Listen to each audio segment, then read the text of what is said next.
படிக்க படிக்க உற்சாகத்தையும் ஊக்கத்தையும் தருகிற இதிகாசம். செந்தமிழே உயிரே நரம்பேனே சேலினை மூச்சனை உனக்களித்தேனே. தன்னையே பல பேர் கடவுளாக காட்டிக் கொள்கிறார்கள். அவர்களுக்கு காணிக்கை குவிகிறது. அவர்கள் விமானத்தில் சஞ்சரிக்கிறார்கள், காவி உடுத்திக் கொள்கிறார்கள். இப்படி ஒரு சாமியாரை போல காட்சி தருகிற ஆசாட பூபதிகளும் அம்பல குடுக்கைகளும் அங்கெங்கனாதபடி எங்கும் இன்றைக்கு நடமாடுகிறார்கள். இவர்கள் தான் தவம் செய்கிறவர்களா?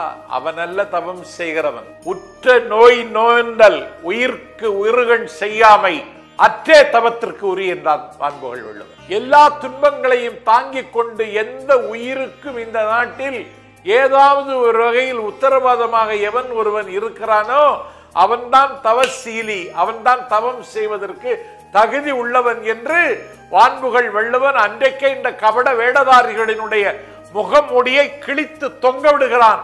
இதை நீங்களும் புரிந்து கொள்ள வேண்டும், நானும் தெரிந்து கொள்ள வேண்டும். நாளை சந்திப்போம், திருக்குறளை சிந்திப்போம்.